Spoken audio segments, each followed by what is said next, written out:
explanation for the invasion and demanded an apology returned of seized items and the release of the 10 individuals. Our correspondent completes the details. Raid on July 7, 2024 on the NLC National Secretariat in Abuja. The NLC spokesperson Benson Okpa criticized the government attempt to interfere with the union's internal affairs, including a proposed reduction in the tenure of the trade union leaders. He urged that the action violated labor laws and international conventions. The return of the books, publications, and other items or valuables removed from Congress premises. An immediate apology from the police and federal government to Congress for the invasion and discretion of Congress headquarters. NLC spokesman reiterated that NLC did not participate in the End Hunger protest. The Congress therefore demand the release of its member in the government custody. Immediate and unconditional release of everybody detained in connection with the protest. Government to stop criminalizing lawful protests, as well as put an end to the continued harassment of people who hold dissenting views to government. It will be recalled that the Department of State Service, through its spokesman Peter Ofunaya, denied involvement in the raid. Also, the Inspector General of Police, Kayode Egbetokun, confirmed that the raid was carried out by the police, saying a terrorist involved in Sudanese crisis was traced to be a shop near the Labour Building. Edikan Michael, Global TV News. The Armed Forces of Nigeria says troops on the front line across troubled areas in Nigeria have neutralized 147 terrorists, arresting 381 persons.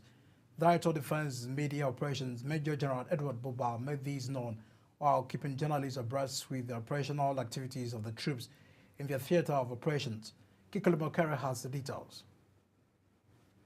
Major General Edward Buba says troops also arrested 23 perpetrators of oil theft and rescued 113 kidnapped hostages.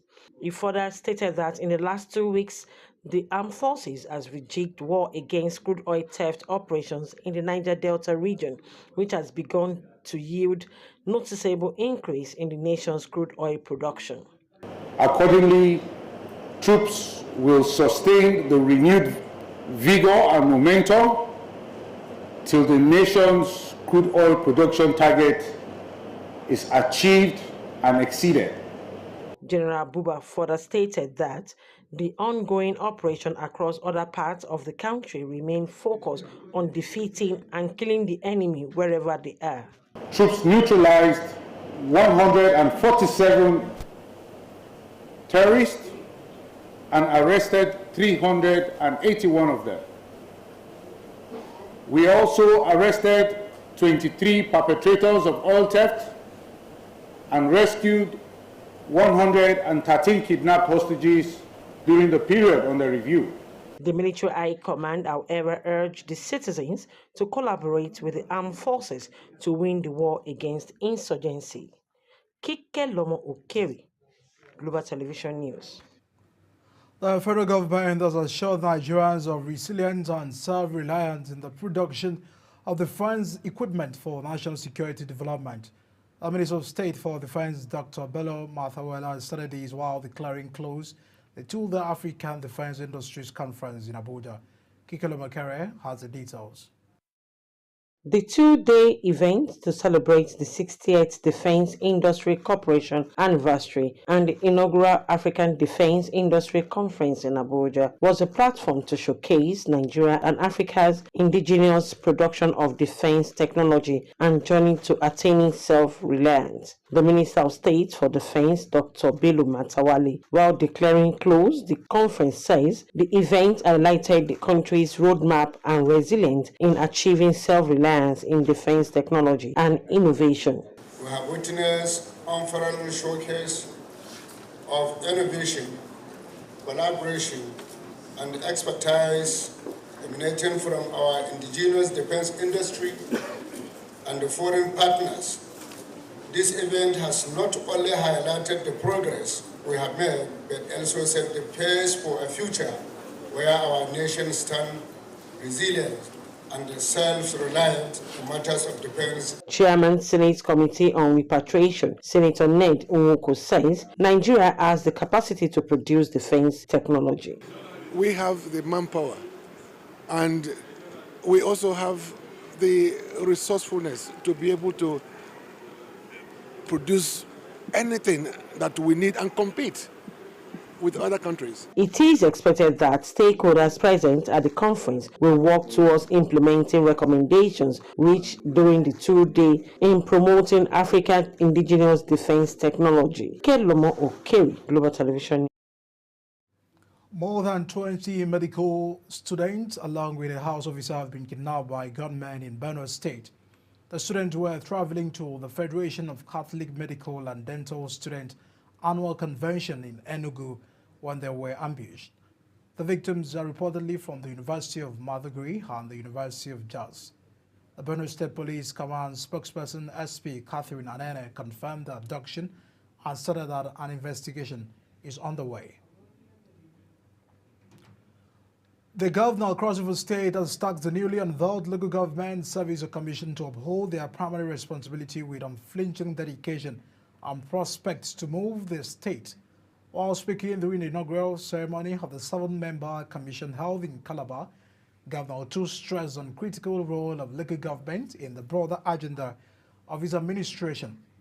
He described the unveiling as not just a routine exercise, but an essential step in a strategic direction of his administration in line with the People's First agenda. The Edo State government has commenced a payment of 3.2 billion naira in outstanding gratuity to pensioners in the state. Speaking at the event in Akure, the state governor, Lucky Ayedatiwa, stated that 3.2 billion naira disbursement would cover the total gratuity owed to retirees from 2015 under the state pension scheme. And now, following a heavy rainfall that lasted for hours, that has led to the collapse of bridge in Mayama local government area of Kebbi State. A resident says the bridge is a major transportation artery of many affected communities, and its collapse has disrupted economic activities, social interactions, and access to essential services in affected villages and their environs. A local government official in the area says the authorities have commenced the emergency rescue operation. And at the National Assembly, the Senate tackled one of its members, Senator Simila Kawu, over his claim of receiving 21 million monthly in salary and allowances. A Senate spokesperson, Yemi Adebayodu, says the Kawu's claim was not true. A controversy around the alleged homogeneous pay of the National Assembly members came to the fore once again after President Olusegun Obasanjo at the weekend said the lawmakers fixed their own pay. And following the notice of an impending protest by the aviation unions in the country, the Minister of Aviation and Aerospace Development, Festus Keyamo, has appealed to the workers for calm, promising that the federal government will find a lasting solution that balances both the fiscal needs of the government and the operational requirement of the aviation agencies. This is contained in a statement signed by the minister barely 24 hours ago. The union decried the continuous reduction of 50% of revenue of the federal government agencies managing and regulating the aviation industry. Senator Shehu Baba Umar of the All Progressive Congress has reacted to the withdrawal of Majuddin Mauchi, his chieftaincy title, for allegedly insulting the state governor Bala Mohammed.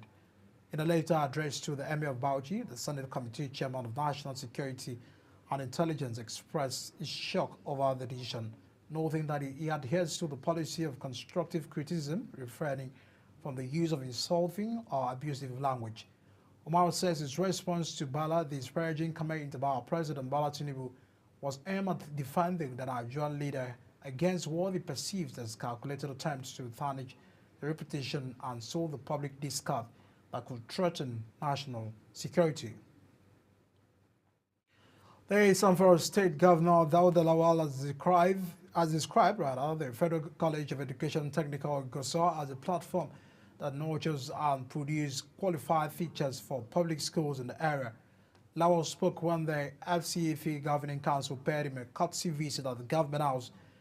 In a statement by the governor's spokesman, Suleiman Idris explained that the visit was part of efforts at improving synergy between the state government and the SEAT in Gusau.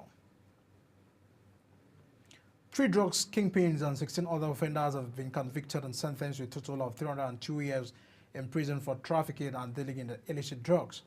The drugs they were accused of trafficking are cocaine, opioids, and cannabis, among others. A statement by the National Drug Law Enforcement Agency spokesperson Femi Babafemi reveals that the 19 convicts lead the list of 414 drug traffickers and dealers convicted by the Federal High Court across Benue, Bauchi, Edo, Lagos, Ogun, Gombe, and the Federal Capital Territory, Abuja, between July 1st and 31st, 2024, following the charges brought against them by the NDLEA. A fire broke out at a 7-story building on the Sani Adewale Street, Lagos Island, Lagos government area in the early hours of Friday. The director of Lagos State Fire and Rescue Service, Margaret Adesanya, disclosed these in a statement via his X handle.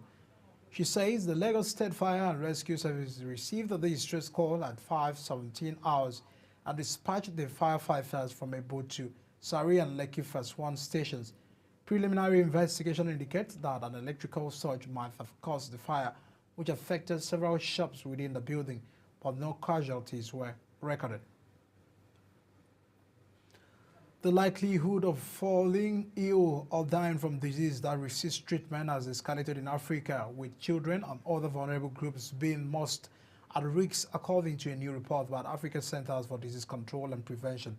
The report reveals that Africa bears a significant burden of infectious disease, accounting for approximately 95% of malaria deaths and 70% of people living with HIV and 25% of TB deaths globally. Away from that, the Lagos State government has announced plans to divert traffic at the Ikeja Long bus stop between the corner filling stations and the Oshodi lane of the Lagos-Abeokuta Expressway. According to the announcement, the diversions will be for 2 days from Saturday, August 17, 2024 to Sunday, August 18, 2024 between 12 midnight and 4 a.m. daily. The diversion is meant to allow workers to safely demolish the old pedestrian bridge in the area. You're watching News Prime, coming to you live from Nigeria's capital. When the News Prime returns, CBN promises sustainable banking practices. Please stay with us on Global Television. I'll be right back.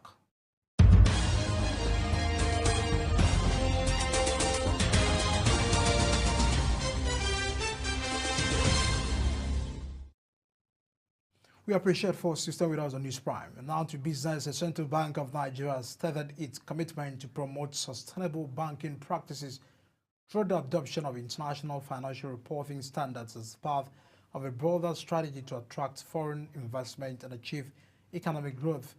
The governor of CBN, Olayemi Kadoso, says the move aligns with the federal government's goal to reach a gross domestic product of $1 trillion by 2031. He said these are the regulatory roundtable on the implementation of the sustainability reporting standards in Nigeria held in Abuja. And now the Academic Staff Union of Universities has cried out against the huge power bills paid by universities in the country, estimated at 275 billion naira annually, following the recent increase in electricity tariff. The national president of ASU, Professor Emmanuel Asodeke, called for a per-unit billing as the university's power bill rose by 300%, hitting a total of 21.480 billion naira monthly. The universities are under Band A, where customers enjoy electricity for at least 20 hours daily. However, many of the universities have cried out over the soaring electricity bills following the new policy. The Nigerian National Petroleum Company Limited has disclosed that another 63 illegal refineries were discovered and confiscated in the past week. It was revealed in a documentary that the fight against oil theft was yielding results. According to NNPC, about 177 incidents were recorded between August 3rd and 9 by different incident sources. It noted that during the week, the under-review 19 illegal pipeline connections were recovered, while some underwent repairs across the several locations in Bayelsa and Rivers State. And out to foreign senior United States Vice President Kamala Harris is expected to thank armed companies unfairly jacking up prices as she set out her economic agenda. It started this on a Friday after the first meeting policy announcement as the Democratic Party's presidential nominee. The Vice President, who replaced President Joe Biden atop the ticket last month, has been carried by surging enthusiasm that boosted by new government figures at this week showing the inflation cooling. More Americans now trust Harris to handle the economy than our Republican rival Donald Trump, according to a new University of Michigan poll. The first time in this election cycle that the former president has been behind on the issue. And out of sport news, Nigeria's senior men's basketball team, the Tigers, have dropped 4 places in the latest FBI ranking. The Tigers slumped from 39th to 42nd position in the world ranking. The former African champions tallied 299.7 points during the month under review to occupy the 6th position on the continent. South Sudan hopped from 34th to 23rd in the ranking, the world ranking, to become the top-ranked African team, overtaking Cote d'Ivoire. Nigeria's senior women's football team, the Super Falcons, have retained their 36th position in the latest global ranking by the Federation International de Football Association. The Falcons also maintained their position as the top-ranked women's football team in Africa. The ranking follows their disappointing performance at the recently concluded Women's Summer Olympics football event in Paris, France. The Falcons failed to progress to the quarterfinals after suffering the 3 consecutive defeats, losing the 1-0 to Brazil and Spain and a heavy 3-1 defeat to Japan, finishing at the bottom of Group C. As we wrap up News Prime, let's take a look at other major stories. Before we wrap up, let's take a look at the fact that the Falcons failed to progress to the quarterfinals after surviving the 3 consecutive defeats, losing 1-0 to Brazil and Spain and a heavy 3-1 defeat to Japan, finishing at the bottom of Group C. And that is it on News Prime, coming to you live from Nigeria's capital, Abuja. We're on DSTV, channel 365, and Start Time, channel 276. Kindly follow us on all social media platforms using Global TV NG and all the handles now showing on the screen. I'm Edika Mike, and many thanks for watching and staying with us. See you again.